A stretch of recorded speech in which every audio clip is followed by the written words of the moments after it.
मैं सबके हृदय में विराजमान हूं। सर्वस्य चाहम हृदय सन्निविष्टो हूं, उसके हृदय में मैं विद्यमान हूं, विराजमान हूं, पर दिखाई नहीं देता। इसका मतलब अंतर्यामी रूप से रहता हूं। अंतर्यामी का मतलब निराकार रूप से रहता हूं, कोई आकार नहीं है। नहीं तो आकार आज तक किसी न किसी वैज्ञानिक को पता चल जाता कि किस आकार में आत्मा विद्यमान है। कोई नहीं देख पाता। बोलो राधे राधे। निराकार रूप में विद्यमान है, कोई आकार नहीं। इतना या तो इतना सूक्ष्म है, और सूक्ष्म ही नहीं, वो विराट से विराट भी है। विराट होते हुए भी वो चर्म चक्षुओं से दिखाई ही नहीं देता। विमूढ़ानानुपश्यन्ति पश्यन्ति ज्ञान चक्षुषः। विमूढ़ लोग उसको देख ही नहीं पाते हैं। कोई ज्ञानवान, कोई विज्ञानी, कोई भगवान का भक्त, वो सर्वत्र उसको देखता है, उसी की सत्ता को सर्वत्र मानता है। और कहते हैं मत्तः स्मृतिर, मत्तः मैंने मेरे से, मुझसे, स्मृतिर और ज्ञानम, स्मृति और ज्ञान जीव मेरे से प्राप्त करता है। ये ऊर्जा, स्मृति, ये शक्ति, ये चेतना, ये दिव्यता उसको मेरे से प्राप्त होती है। और अपोहनंच, अपोहन का मतलब होता है संशय विपर्यय आदि को ज्ञान और स्मृति के विचार द्वारा, ज्ञानास्मृति के विचार के द्वारा संशय आदि विकारों को मिटाने को ही अपोहन कहते हैं।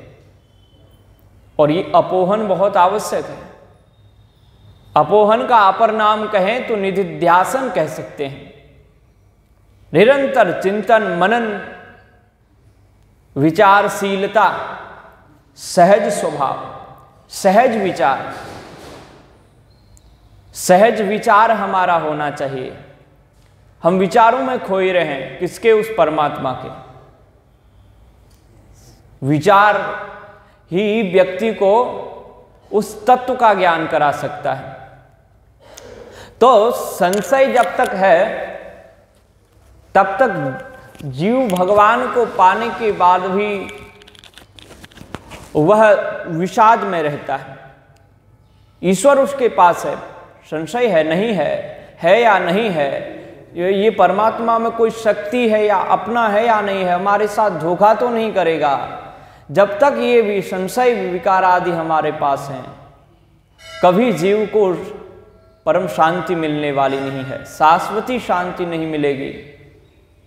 हमारे गुरुदेव पूज्यपाद स्वामी सत्यमित्रानंद जी महाराज, भारत माता के संस्थापक, अपने प्रवचनों में एक संशय के बारे में सुंदर सी कथा सुनाते थे। कहते हैं कि एक मुस्लिम समुदाय का एक व्यक्ति और एक हिंदू भाई, ये दोनों आपस में काम करते थे और वह प्रेम से रहते थे। लेकिन एक दिन आपस में बात छिड़ गई। उस व्यक्ति ने कहा, जितनी शक्ति हमारे मालिक के पास है, मैं व्यासपीठ से उनके मालिक का नाम नहीं लेता, तो कहा कि जो हमारे उस मालिक के पास वो शक्ति है, वो आपके राम जी के पास नहीं है। हिंदू भाई ने कहा, भाई इस झगड़े में मत पड़ो, ये आगे तक जा सकता है। बोले नहीं, जो सत्य बात है हम तो उसी को कह रहे हैं। जब ऐसी बात उसने कही तो उस हिंदू भाई ने कहा, भाई हमारे राम जी के बारे में, श्री कृष्ण के बारे में, हमारे आराध्य देव को नीचे दिखाने का कार्य तुम करते हो, तो मैं भी कहता हूं हमारे राम जी सबसे बड़े। हमारे राम जी में अमोघ शक्ति है। अगर ये मानो कि आपका मालिक और हमारा राम एक ही है, तो उनमें बराबर शक्ति हो सकती है। तुम उसको अलग मानते हो। और हमारे राम जी से ज्यादा शक्तिमान कहते हो, इस बात को हम स्वीकार नहीं करेंगे। आपस में टकराव हो गया, बातें होने लगी तो लंबा चला जाता है।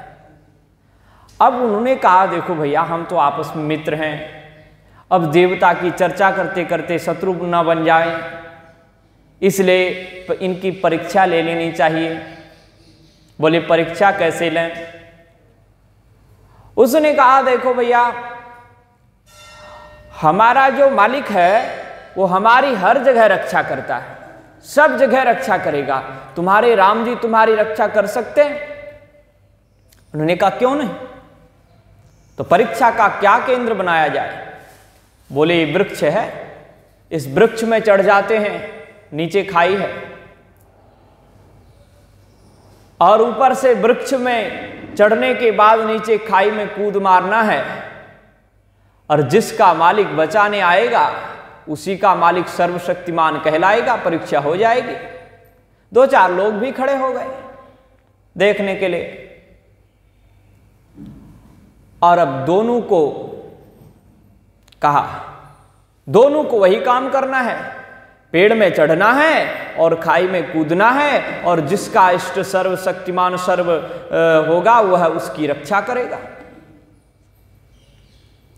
दोनों चढ़ गए। अब क्या हुआ? आगे कौन कूदे? उसने कहा कि मैंने अपने मालिक की परीक्षा कभी ली नहीं, विचार किया, इसलिए मैं कूदूंगा ये ठीक नहीं, पहले ये तो कूदे, इसका काम बन जाएगा, ये खाई में मर जाएगा, फिर मुझे कूदने की क्या हो सकता है। अब उस हिंदू भाई ने कहा मुझे अपने राम जी को आज बढ़ा दिखाना है, अपने राम जी की सत्ता का ज्ञान कराना है, इसलिए मैं राम जी का बदनाम नहीं करना चाहता, सबसे पहले मैं कूदूंगा। हनुमान जी का परम भक्त था, चढ़ गया पेड़ में और जय सिया राम श्री राम भगवान का स्मरण करते हुए जय हनुमान कहता हुआ कूद पड़ा। और श्री हनुमान जी महाराज पवन पुत्र हैं। पवन तनय बल पवन समाना, पवन तनय बल पवन समाना, बुद्धि विवेक बल ज्ञान निधाना, बुद्धि विवेक बल ज्ञान निधाना। श्री हनुमान जी का स्मरण भी किया, सीताराम का भी स्मरण किया, जय सिया राम करके जैसे ही कूदने लगे, श्री हनुमान जी ने सोचा मेरे राम जी का बदनाम नहीं होना चाहिए, और मेरा नाम है पवन तनय। पिताजी से प्रार्थना की, पिताजी अगर मैं जाऊंगा तो ठीक नहीं, ऐसी दिव्य शक्ति वहां पर जानी चाहिए कि उन लोगों को पता भी ना चले कि राम जी के बिना आए भी किसी की रक्षा हो सकती है, यह बात भी सिद्ध हो जाएगी। राम जी सगुण साकार रूप धारण करके न भी आवे तो भी हमारी रक्षा कर सकते हैं, ये बात सिद्ध हो जाएगी। इसलिए पवन देवता का स्मरण किया श्री हनुमान ने। पवन ने कहा बेटा मैं हर प्रकार से संभाल लूंगा। जैसे ही जय सिया राम करके कूदा, वायु का ऐसा झोंका आया माताओ, उस खाई में न गिर गए। एक घास का गट्ठर बगल में रखा हुआ था, घास का खेत था, उसमें वह व्यक्ति जाकर के गिरा और शरीर को झाड़ता हुआ जय सिया राम जय हनुमान कहते हुए हर्ष से भरा हुआ वह व्यक्ति आत्मविश्वास से भरा हुआ आया। बोले अब मानोगे हमारे राम जी बड़े हैं, क्या आपका मालिक बड़ा है? अब मैं तो परीक्षा में पास हो गया हूं, अब बारी तुम्हारी है। बेचारा खिन्न मना हो गया, लेकिन बात बहुत बड़ी बड़ी किया था। इसलिए और पक्का भी था कि देखो दोनों को चढ़ना ही पड़ेगा, इसलिए गया वो। अब उसने विचार किया कि अपने मालिक को मैंने बड़ा बताया, लेकिन मालिक की परीक्षा तो कभी नहीं ली। संशय हो गया कि मालिक मुझे बचाएगा या नहीं। राम भक्त को संशय नहीं है, विश्वास है कि राम जी मेरी रक्षा करेंगे। नहीं तो हनुमान का स्मरण किया कि हनुमान अपने स्वामी की महिमा को कम नहीं होने देंगे। ये अनुपम विश्वास उसके पास था। यही विश्वास हमारे पास होना चाहिए। राम जी प्रतिपल प्रतिक्षण हमारी रक्षा करेंगे। ये विश्वास ही विजय दिलाने वाला है। विश्वास फलदायक। और शरणागति का एक सूत्र ही है, संबंध पहले रखो और संबंध के साथ में विश्वास। भगवान से कोई भी संबंध क्यों ना हो, कोई भी संबंध आप रख सकते हैं, लेकिन उस संबंध के साथ में विश्वास का होना परम आवश्यक है। अब वह व्यक्ति चढ़ा, उसने देखा मालिक की कड़वी परीक्षा ली नहीं, लेकिन राम जी की परीक्षा तो हो गई है, इसके देव की परीक्षा हो गई है। इसलिए वो संशय में पड़ा हुआ व्यक्ति राम जी का भी स्मरण करने लगा और अपने देव, अपने उस मालिक का भी स्मरण करने लगा कि राम जी की तो परीक्षा हो गई है, मेरा मालिक नहीं बचा पाएगा। तो राम जी का स्मरण किया, बोले राम जी आप कृपा करना, मेरी भी लाज बचा देना, आप तो अंतर्यामी हैं। ऐसा करके जैसे ही उसने कूदा तो नीचे खाई में गिर पड़ा, कमर टूट गई और तुरंत एम्बुलेंस बुलानी पड़ी। क्योंकि जब वो कूद रहा था तो दोनों का नाम लिया, दोनों का स्मरण किया। राम जी ने कहा उसका मालिक बचाएगा, मालिक ने कहा कि राम जी बचाएंगे। इसी चक्कर में वो खाई में गिर करके कमर टूट गई। तो ऐसा संशय हमारे जीवन में न हो। विचार के द्वारा, विवेक के द्वारा इस संशय का नाश करना चाहिए। इसी का नाम है अपोहन। और वैदेश सर्वैरहमेव वेद्यो, सारे वेद वेदांत के द्वारा जानने योग्य एकमात्र परमात्मा ही है। इसलिए श्रीमद् भागवत में कहा गया, वेद्यम वास्तवमत्र अस्तु शिवदम। ये जानने योग्य परमात्मा ही है और वो जानने योग्य परमात्मा ही श्रीमद् भागवत में वर्णन किया जा रहा है।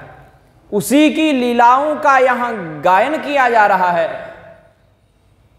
तो वही परमात्मा जानने योग्य है। जीवन में क्या जानना चाहिए, तो एकमात्र परमात्मा को जानना ही जानना है। अन्य सब वही एकमात्र ज्ञान है और सब अज्ञान। ज्ञान की केवल इतनी ही परिभाषा है, या विद्या सा विमुक्तये। विद्या वही है जो जीव को मुक्त कर दे, बंधन से छुड़ा दे। और भारतीय संस्कृति को यदि एक वाक्य में कहा जाए तो अभय से अभय प्रदान के लिए, अभय प्रदान करने वाली संस्कृति और बंधन से मुक्ति की ओर ले जाने वाली संस्कृति, अशांति से शांति की ओर, दुख से आनंद की ओर ले जाने वाली संस्कृति भारतीय संस्कृति है। भारतीय संस्कृति वेदों पर आधारित, परमात्मा को जानना यही है भारतीय संस्कृति का आधार। इसलिए ये कभी भी विकास संपन्न इसको नहीं कह सकते, विकासशील कह सकते हैं। ये प्रयास में लगा रहता है कि भौतिकता यदि आ गई, ये भौतिकता से हम क्या करेंगे, सामग्रियों को लेकर के क्या करेंगे, एक दिन छूट जाना है, ये सब विकार हैं, एक दिन खराब हो जाएंगे। हम उसको पाना चाहते हैं जिसके बारे में पश्चिम वालों ने कभी सोचा भी नहीं होगा। वो तो खाओ पियो और मौज करो। अब इंग्लिश शब्द क्या है वो आप विचार करना। खाओ पियो और मौज करो, इतना है विदेशी संस्कृति। और भारतीय संस्कृति कितनी विचार से संपन्न है, विवेक संपन्न है। इसलिए विचार अवश्य करना चाहिए। भगवान कहते हैं सबके द्वारा मैं ही जानने योग्य हूं। और जो पुरुष है अथवा ये पुरुष को अनेक, यहां आप जो कह रहे थे द्वाविमो पुरुषो लोके, पुरुष दो प्रकार के होते हैं। कैसे बोले? एक क्षर एक अक्षर। इस शरीर को भी यहां पुरुष कह दिया गया है, इस प्रकृति को भी पुरुष कह दिया गया है। प्रकृति से बना हुआ ये शरीर, इसको यहां पुरुष कह दिया गया है। लेकिन ये पुरुष कैसा है? क्षर। व्यवहार दृष्टि से भी हो सकता है। और जो इसके भीतर है वो भी पुरुष ही है, जीव। वह जीव पुरुष कैसा है? बोले अक्षर है। न क्षरति, जिसका कभी क्षर नहीं होता, जिसका कभी विनाश नहीं होता, जो कभी नष्ट नहीं होता, वह है पुरुष। द्वाविमौ पुरुषो लोके क्षरश्चाक्षर एव च। क्षर और अक्षर नाम से ये दो पुरुष जाने गए हैं। क्षरः सर्वाणि भूतानि, क्षरः सर्वाणि भूतानि, सर्वाणि भूतानि क्षरः। जितने भी भूत प्राणियों के शरीर हैं इनको ही क्षर नाम से कहा गया है। और ये सर्वाणि भूतानि क्षरः, सारे भूत प्राणी नाशवान हैं, मरने वाले हैं, विकार से युक्त हैं। और कूटस्थोक्षर उच्यते। कूटस्थ मने अविनाशी, अविकारी, वो परमात्मा है। वो परमात्मा का स्वरूप ही जीव है, अंश ही जीव है। वो क्षर है, वो अक्षर है, वो कभी विनाश उसका होता नहीं। कूटस्थोक्षर उच्यते। अक्षर कूटस्थ को कहते हैं। यहां अक्षर की परिभाषा भी दी गई।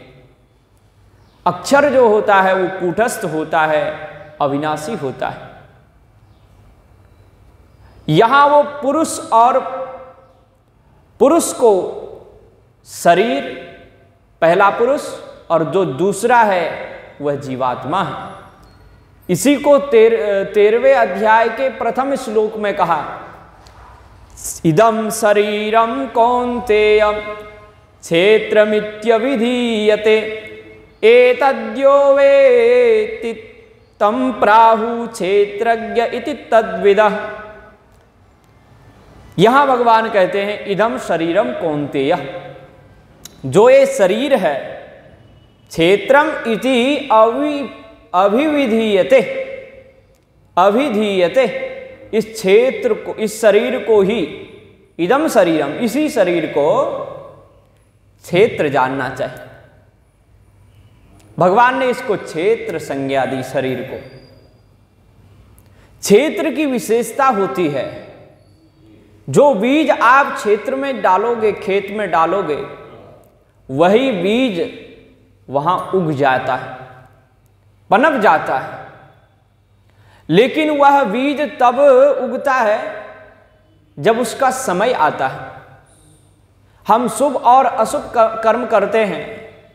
अशुभ कर्म का हम सोचते हैं कि हमको फल ना मिले, नष्ट हो जावे। अरे भैया, जब आपने खेत में बीज डाल दिया है, चाहे अब बबूल का डाला हो या आम्र का डाला हो, उसका उगना तो बहुत आवश्यक है। यदि वहां खाद भी उपलब्ध है, पानी भी उपलब्ध है, तो वो उगेगा। और यदि ये पानी नहीं है, खाद नहीं है, तो सूख भी जाएगा। इसलिए ये सबका होना बहुत आवश्यक है। उसमें यदि अब वो उग रहा है तो विकार तो आ गया, क्षेत्र में उगेगा, उससे भी क्षेत्र को, उससे दर्द तो होगा ही, उगने का दर्द होगा, चाहे वो बहुत विशालकाय वृक्ष ना हो जावे, लेकिन क्षणिक भी दुख मिलेगा या नहीं मिलेगा। वैसे ही जो हमने पाप कर्म किया है उसका क्षणिक हमको दुख मिलेगा, या कभी कभी विराट हो जाता है, पूरे जीवन भर मिलता है, बड़ा वृक्ष हो गया वो दुख का।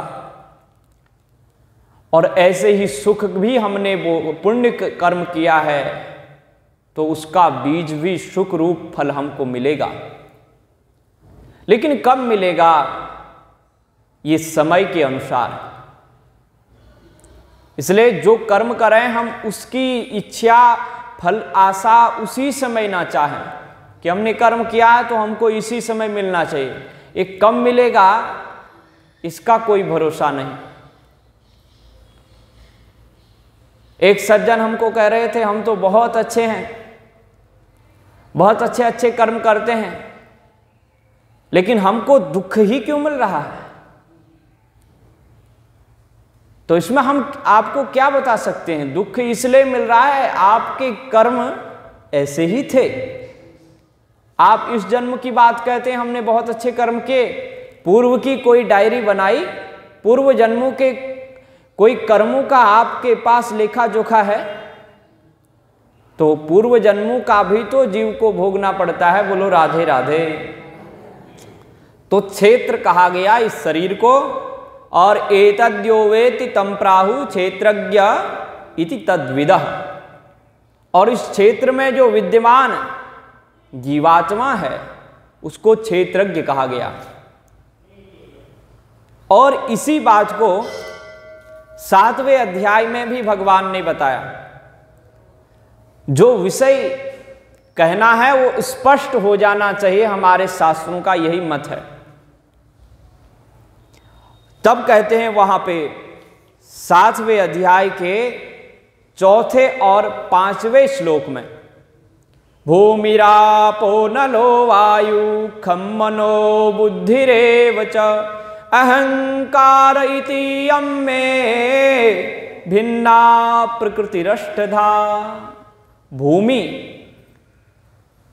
अप मने जल, अनल मने वायु, अनल मने अग्नि, वायु मने हवा, आप जानते ही हैं, खम मने आकाश, मन और बुद्धि, अहंकार। ये जो अष्टधा प्रकृति है, इस प्रकृति से जो समन्वित है वही शरीर है। और उसको, इस शरीर को ही 8 प्रकार से ये प्रकृति ही विभाजित होती है। और ये 8 प्रकार की प्रकृति अपरा नाम से कही गई है। अपरा ये शरीर को ही कह रहे हैं, प्रकृति से समन्वित, इसको यहां अपरा नाम दिया गया। 13वें अध्याय में क्षेत्र नाम दिया गया, 15वें अध्याय में इसी को क्षर नाम दिया गया, क्षर नाम से कहा गया। क्षर और अक्षर, तो क्षर संज्ञा दी गई। और यहां 7वें अध्याय में उसी अविनाशी जीवात्मा को परा कह के पुकारा, 13वें अध्याय में क्षेत्रज्ञ कह के पुकारा, और 15वें अध्याय में अक्षर कह के पुकारा। यहां कहते हैं अपरेयमितस्त्वन्याम प्रकृतिम विद्धि में पराम जीवभूताम महाबाहो येदम धार्यते जगत। ये जो दूसरा परा नाम से जाना गया है, यही संपूर्ण जगत को धारण करने वाला जो मैं परमात्मा हूं, मेरी चेतना रूपी जो जीवात्मा है वही चेतन शक्ति है, उसी को परा कहा गया है। तो यहां 15वें अध्याय में उसी को अक्षर कहा गया। और जो भगवान है, परमात्मा है, वो इस जीवात्मा और इस शरीर से, दोनों से, इस प्रकृति से तो भिन्न है, जीवात्मा से भिन्न तो नहीं है। जीवात्मा तो उन्हीं का ही अंश है, लेकिन जीवात्मा को जब तक वो अपने को अलग और शरीर से बंधा हुआ है, तब से जीवात्मा उससे निकृष्ट है, छोटा है, भगवान का सामना तब तक नहीं कर सकता। जब वो भगवान में समा जाएगा तो फिर वो भगवान ही हो जाएगा, उसका अपना कोई अस्तित्व रह ही नहीं जाता। इसलिए भगवान श्रेष्ठ हुए। वही बात कहते हैं, उत्तमः पुरुषस्त्वन्यः, उत्तमः पुरुषस्त्वन्यः परमात्मेत्युदाहृतः यो लोकत्रयमाविश्य विभर्तव्य ईश्वरः। इन दोनों से ये पुरुषोत्तम जो पुरुष है वो अन्य ही है। उत्तमः पुरुषस्तु अन्यः, ये जो पुरुषोत्तम नाम से जाना गया वो अन्य ही है, उसको कहा गया परमात्मेति इति उदाहृतः, उसको परमात्मा नाम से कहते हैं। और यो लोकत्रयमाविश्य, जो संपूर्ण लोकों में प्रवेश करके सारे जगत का, सारे विश्व ब्रह्मांड का भरण पोषण कर रहा है, धारण कर रहा है, सबका योगक्षेम कर रहा है, और उसी को अव्यय, अविनाशी, अविकारी ब्रह्म, परमात्मा, भगवान, प्रकृति और जो ईश्वरवादी हैं, सांख्यवादी हैं, वो ईश्वर नाम से, इन नामों से पुकारते हैं। अव्ययः ईश्वरः, इन नामों से वह पुकारा गया है। इसलिए कहते हैं यस्माक्षरमतीतोऽहम् अक्षरादपि चोत्तमम् अतोऽस्मि लोके वेदे च प्रथितः पुरुषोत्तमः। बोलो राधे राधे, जय श्री राधे। धीरे से बोलो राधे राधे, जोर से बोलो राधे राधे, प्रेम से बोलो राधे राधे। तो ये जीव और शरीर, परमात्मा, तीनों का वर्णन हो रहा है। कहते यस्मात् क्षरम अतीतो अहम। जो यस्मात् मने यस्मात् कारणात्, इस कारण से, जीव और शरीर से, पुरुष उत्तम होने से, श्रेष्ठ होने से, अन्य होने से। लेकिन कहते हैं वहां पहले तो दोनों से अन्य कहा, उत्तमा पुरुषस्तु अन्यः परमात्मेति इति उदाहृतः, परमात्मा इति उदाहृतः। ये दोनों से अलग है, श्रेष्ठ है, इसको परमात्मा कहा गया। लेकिन फिर भगवान कहते हैं क्यों अलग है, क्यों पृथक है? बोले ये जो शरीर है ये तो नाशवान है, इससे तो बिल्कुल अलग है, शरीर तो है ही नहीं, ये समझ लो। कहते हैं यस्मात् क्षरम अतीतो अतीतः अहम, अतीत हूं इस शरीर से, तो इस क्षर से, ये जो नाशवान शरीर है, जो क्षर नाम से कहा गया, ये प्रकृति का विकार, इससे तो मैं अलग हूं, अतीत हूं, परे हूं, बिल्कुल अलग, इससे कोई संबंध नहीं। बोलो राधे राधे। और जो अक्षर है, अक्षरादपि चोत्तमः, अक्षरादपि च उत्तमः, अक्षर से भी मैं उत्तम हूं। अक्षर माने जीवात्मा, उस जीवात्मा से भी मैं श्रेष्ठ हूं। क्यों कहते हैं? बोले अतोस्मि लोके वेदे च प्रथितः पुरुषोत्तमः। ऐसा वेद में भी प्रसिद्ध है और लोक में भी प्रसिद्ध है। मैं पुरुषोत्तम नाम से जाना गया हूं। और क्यों जाना गया हूं? तो भगवान कहते हैं कि ये जो जीवात्मा है ये शरीर में बंधा हुआ है और परमात्मा बंधन से मुक्त हैं, कर्ता के अभिमान से मुक्त हैं। मुक्त होने के कारण, सर्वव्यापक होने के कारण भगवान उत्तम हैं। लेकिन जब यह जीवात्मा भी भगवान में एक रूप हो जाता है तो फिर यह भी उत्तम हो जाता है, यह भी पुरुषोत्तम हो जाता है। लेकिन इसका फिर अपना अस्तित्व नहीं रहता। जैसे जल की कोई बूंद होवे, जब तक वो बूंद है सागर का सामना नहीं कर सकती। कर सकती है? सागर उत्तम माना जाएगा या बूंद उत्तम मानी जाएगी? सागर उत्तम माना जाएगा। वो पवित्र होता है और एक बूंद अशुद्ध भी होती है उस और मलिन भी होती है। लेकिन जब वही मलिन बूंद भी यदि सागर में जाकर के गिर जाएगी तो पवित्र हो जाएगी, पावन हो जाएगी। उसी प्रकार परम ये जीवात्मा जब तक शरीर से बंधा हुआ है, जब तक ये जीवात्मा संज्ञा विद्यमान है, तब तक ही ये अनुत्तम है। ईश की जीव की होई ईश सम, गोस्वामी कहते हैं। क्या ये जीवात्मा ईश्वर के समान हो सकता है? नहीं हो सकता।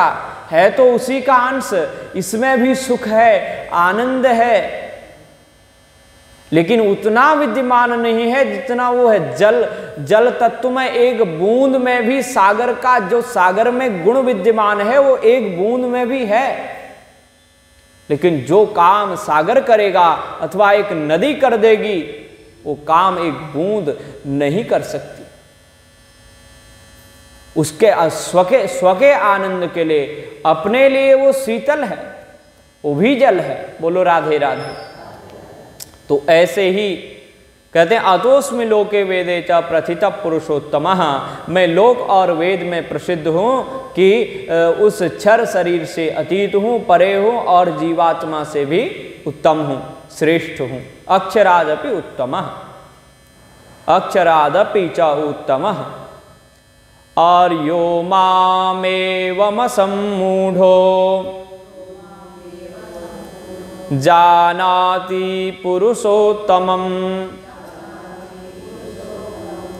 स सर्वविद भजति माम्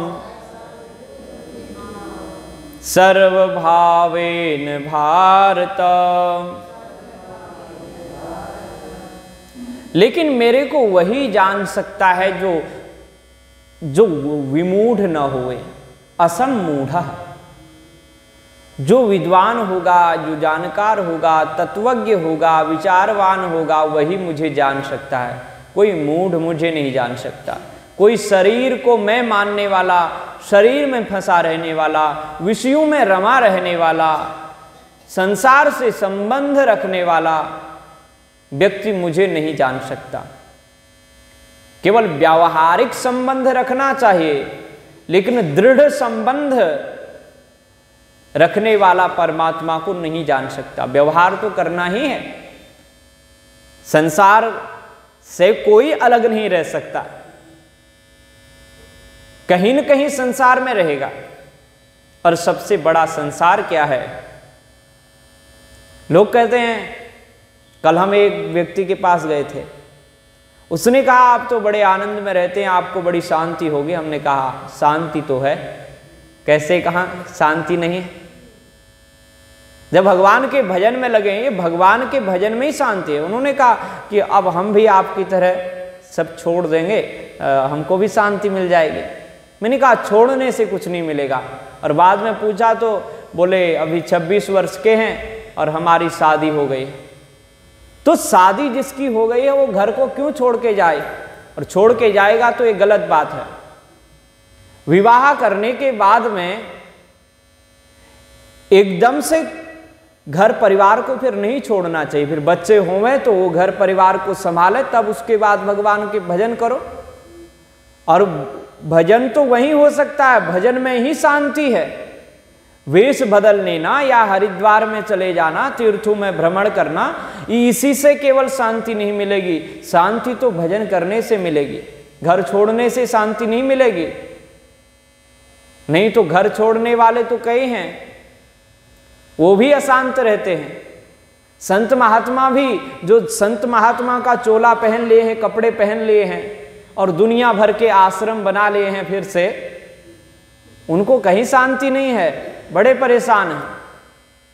कहाँ तक कहें कि इस आश्रम को कौन संभालेगा, इसकी अशांति। चेले दो चार हो गए तो अब इस गद्दी को किसको दें, ये आश्रम किसके हाथ में सौंपें, इस बात की। और अगर इधर उधर कुछ कर दिया, कौन चेला हमको कुछ कर दे, राम राम कर दे, राधे राधे हमें पहुंचा दे, तो हर बात का डर रहता है।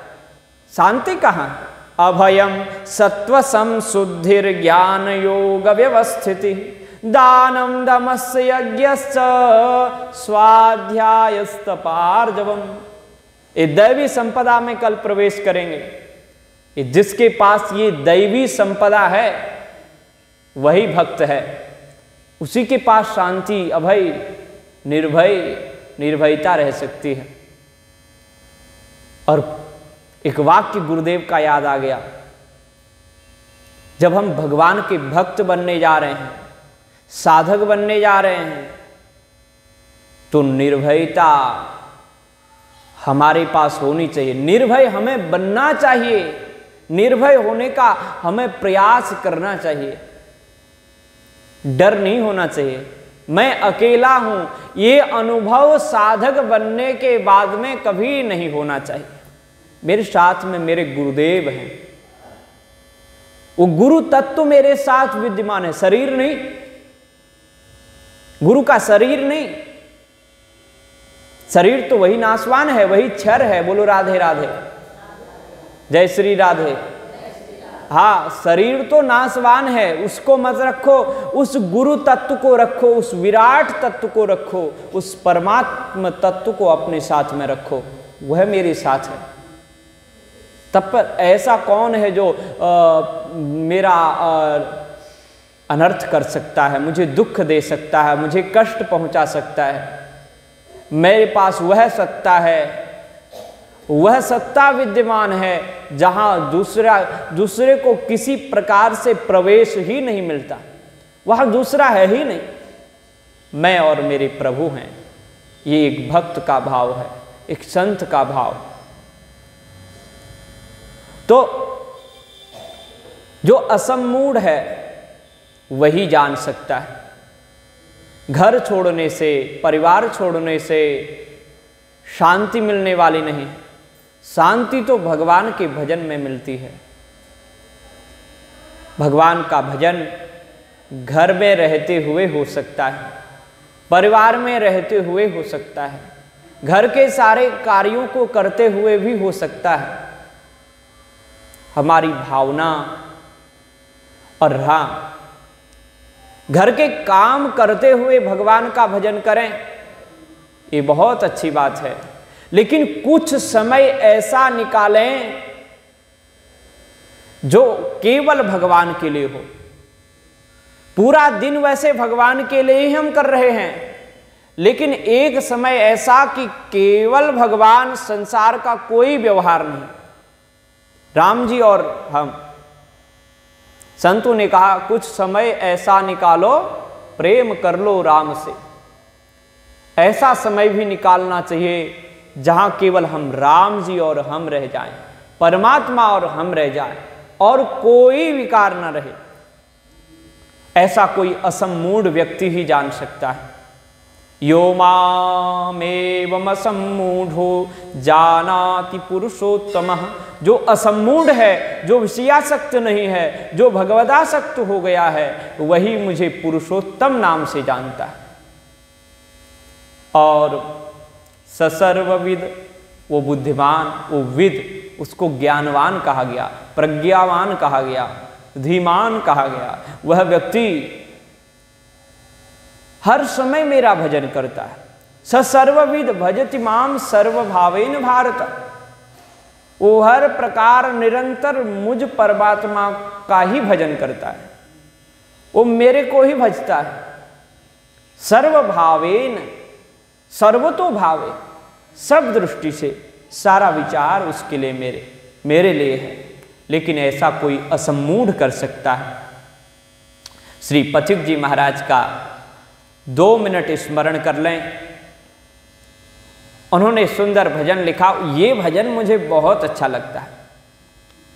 सभी संत गुरुजन जो समझा रहे हैं, सभी संत गुरुजन जो समझा रहे हैं, ये चर्चा भुलाना महामूढ़ता है, ये चर्चा भुलाना।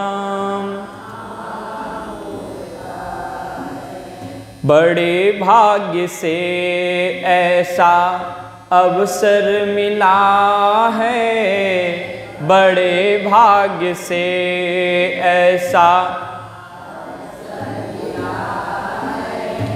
निरर्थक बिताना महामूढ़ता है। बोलो,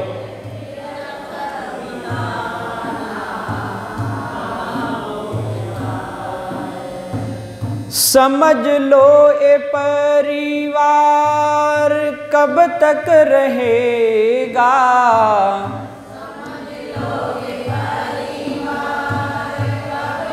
रहेगा किसी का सुखद प्यार कब तक रहेगा,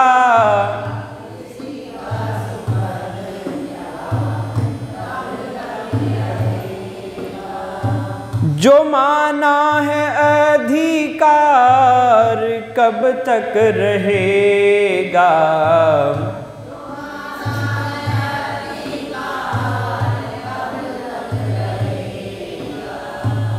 नहीं समझ पाना महामूढ़ता है। बोलिए,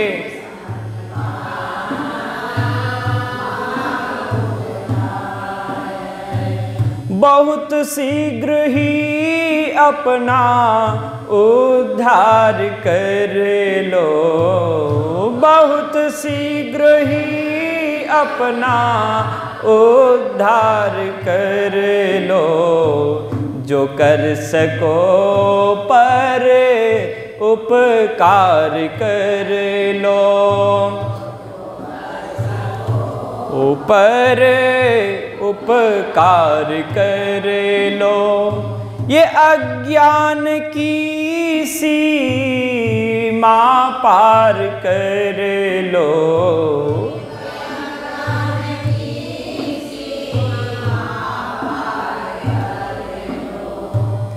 देरी लगाना महामूढ़ता है,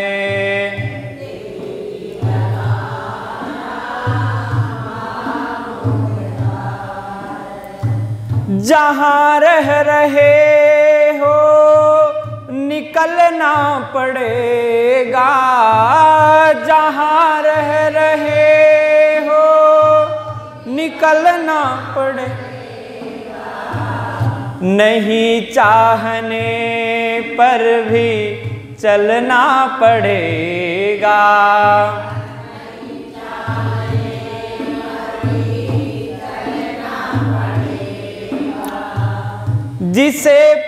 जिसे खो के फिर हाथ मलना पड़ेगा, जिसे खो के फिर हाथ मलना पड़ेगा, वहाँ मन फसाना महामूढ़ता है।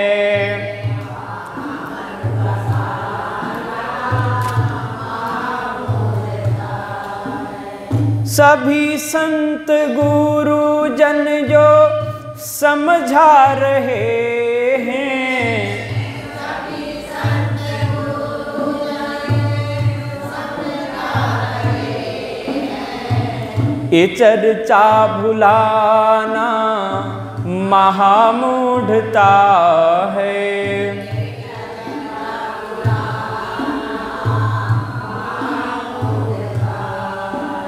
सदा शांति रहती है समता के पीछे, सदा शांति रहती है समता के। गीता का सार है, समता न आती विषमता के पीछे।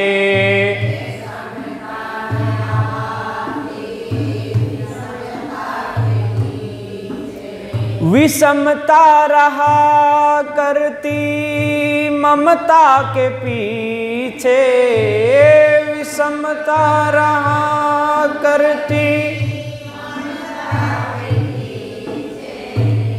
ममता बढ़ाना महामूढ़ता है।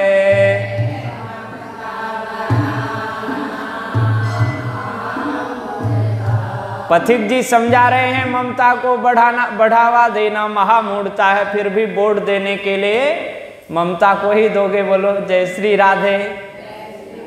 तो ये ममता बढ़ाना महामूढ़ता है। और अंतिम पद जिसमें पथिक जी महाराज का नाम है, कहीं मुग्ध हो करके तन में न अटको, कहीं मुग्ध हो करके कहीं लोभी बन करके धन में न अटको।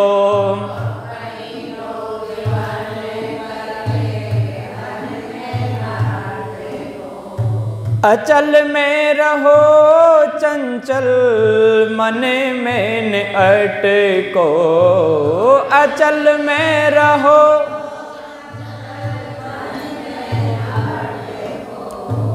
पथिक अटक जाना महामूढ़ता है।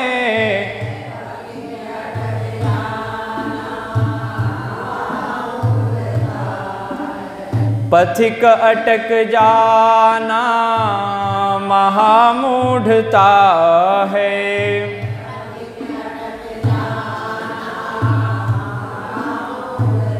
कितनी सुंदर बात कही है। धन कमाओ, इसमें कोई बुराई नहीं, भगवान भी वही कहते हैं। और पथिक जी महाराज इन शास्त्रों का अध्ययन करने के बाद ये बात कह रहे हैं, वो अपने मन से कुछ नहीं कह रहे। शास्त्रों का अध्ययन करने के बाद में अपनी लेखनी चलाते हुए कहते हैं, कहीं मुग्ध होकर के इस तन में न अटको। तन से प्रेम करो लेकिन उसमें मुग्ध होकर के अटक मत जाओ, उसी को अपना सार सर्वस्व मत समझ लो। वो शरीर भगवान को पाने का साधन है, साध्य नहीं है। साध्य परमात्मा है, वो यात्रा का साधन है। आपको ट्रेन मिली हुई है, अब ट्रेन में ही थोड़ी रहोगे, ट्रेन से उतरना पड़ेगा, अपने गंतव्य मार्ग को पाना पड़ेगा, ट्रेन को छोड़ना पड़ेगा। यदि ट्रेन को नहीं छोड़ेंगे तो गंतव्य मार्ग तक कभी नहीं जा पाएंगे। ये शरीर ट्रेन ही है, साधन है। और कहीं लोभी बन करके धन में न अटको। धन कमाओ, बुराई नहीं, लेकिन उस धन को ही अपना सब कुछ मत समझ लो। वो एक छूटने वाला आपको, वो भी साधन है आपका। इसलिए अगर इस पल का इसका भी अध्ययन किया जाए, ये सब वही बातें हैं जो हमने आपको गीता में बताई, और सुंदर सरल भाषा में। समता न रहती विषमता के पीछे। अगर विषमता है, और ये विषमता कहां से आई? बोले ममता से। इन सब को अपना मानने से ये ममता आई, ममता ही विषमता में बदल गई, और विषमता फिर हमको अशांति प्रदान करती है। जब तक विषमता है, ममता है, शांति का कहीं। जैसे जब तक बंगाल में ममता है, तब तक शांति मिलने वाली नहीं है। बोलो राधे राधे। तो ममता को भाई कब तक भारत में रखोगे? ममता को दूर करो, मोदी जी को लाओ, योगी जी को लाओ, जो आपको शाश्वती समा शांति प्रदान करने वाले हैं। ऐसे महापुरुषों को लाओ तो शांति मिलेगी। यथा राजा तथा प्रजा, जैसा राजा होगा वैसी ही प्रजा भी होगी। तो ये राजनीति का विषय हमारा नहीं है, लेकिन विनोद के लिए कभी कभी हम भी वहां की बातें करते। हम तो वोट ही नहीं देते, अभी तक हमको वोट देने का अवसर ही नहीं मिला। इस बार हमको वोट देना था, अब हरिद्वार में हमारा कुछ वो वोटर आईडी आदि बना नहीं था, तो घर जाके ही गांव में वोट देना पड़ता है। इसी बार हमको देना था, पहले तो 18 साल हुए ही नहीं थे, तो अभी हमको 21 साल हुए। तो इससे पहले जो था हमारे ये क्या बोलते हैं, मोदी जी का तो अवसर ही नहीं आया अभी। अपने राज्य के मुख्यमंत्री जी को, उनको हमको वोट देना था, तो बना ही नहीं था कुछ। इसलिए हमारा तो यह अभी विषय ही नहीं है। जब वोट देंगे तो उसके बाद विषय बनेगा। बोलो राधे राधे। भगवान कहते हैं वो मेरे को सर्व प्रकार से भजता है, जो मुझे उत्तम मानता है, सर्वोच्च मानता है, श्रेष्ठ मानता है। इति गुह्यतमं शास्त्रम इदमुक्तम मया नघ एतद् बुद्ध्वा बुद्धिमान् स्यात् कृतकृत्यश्च भारत। भगवान कहते हैं हे अर्जुन, हे अनघ, हे निष्पाप, ये मैंने अत्यंत गोपनीय रहस्यात्मक विषय तुमको बता दिया। ये उपदेश, ये शास्त्र अत्यंत गोपनीय है, हर जगह नहीं कहा जाता। लेकिन क्यों कह दिया आपने? बोले आरत अधिकारी जब पावही और गूढ़ ही तत्व न साधु दुरावही। जब आरत अधिकारी को पा जाते हैं साधु महात्मा भगवान, वासुदेव सर्वमिति स महात्मा सुदुर्लभ। ऐसा महात्मा भगवान को भी तो दुर्लभ है। जब वो दुर्लभ सुलभ हो जाता है तो भगवान फिर कैसे रह सकते हैं? वो उपदेश जो उनके पास ज्ञान है, अमृत है, जो उनके पास आनंद है, वो उस व्यक्ति को दे देते हैं। अर्जुन को कहते हैं ये मैंने आपको कहा।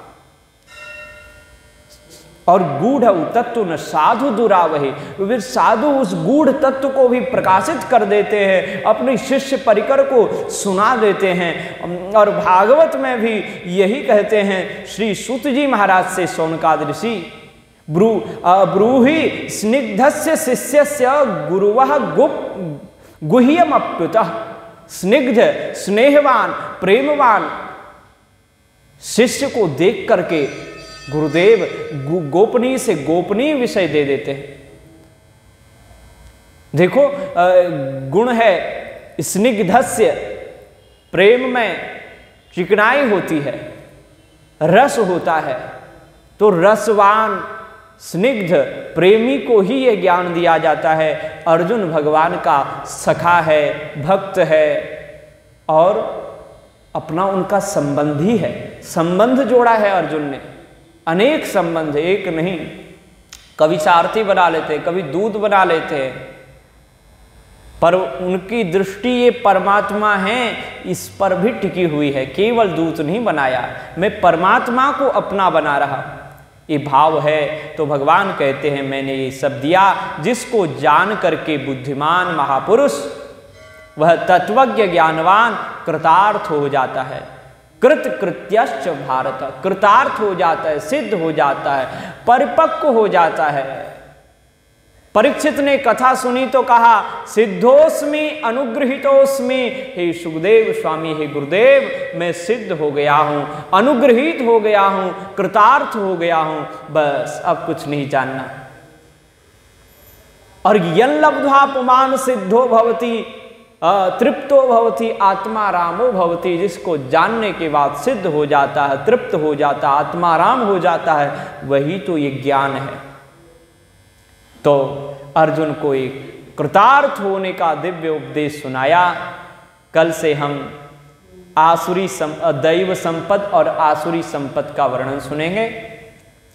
ओम तत्सदिति श्रीमद्भगवद्गीता सुपनिषत्सु ब्रह्म विद्यायां योगशास्त्रे श्रीकृष्णार्जुन संवादे पुरुषोत्तम योगो नाम पंचदशोऽध्यायः।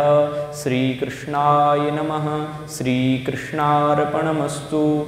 हरि ओम। बोलो सीतारामचंद्र भगवान की जय। श्री कृष्णचंद्र भगवान की जय। गंगा मैया की जय। गीता माता की जय। जय जय श्री राधे श्याम। जय जय श्री सीताराम। श्री राम जय राम जय जय राम।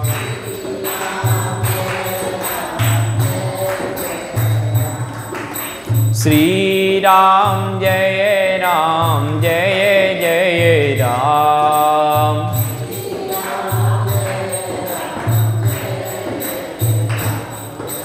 श्री राम जय राम जय जय राम।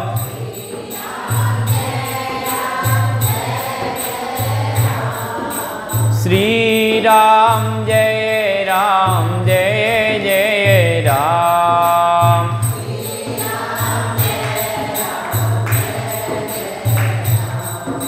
श्री राम जय राम जय जय राम।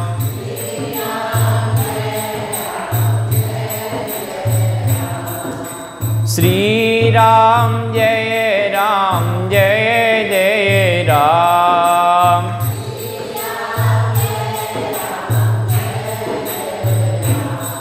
बोलो श्री राधावर कृष्णचंद्र भगवान की जय। अनंत बलवंत श्री हनुमान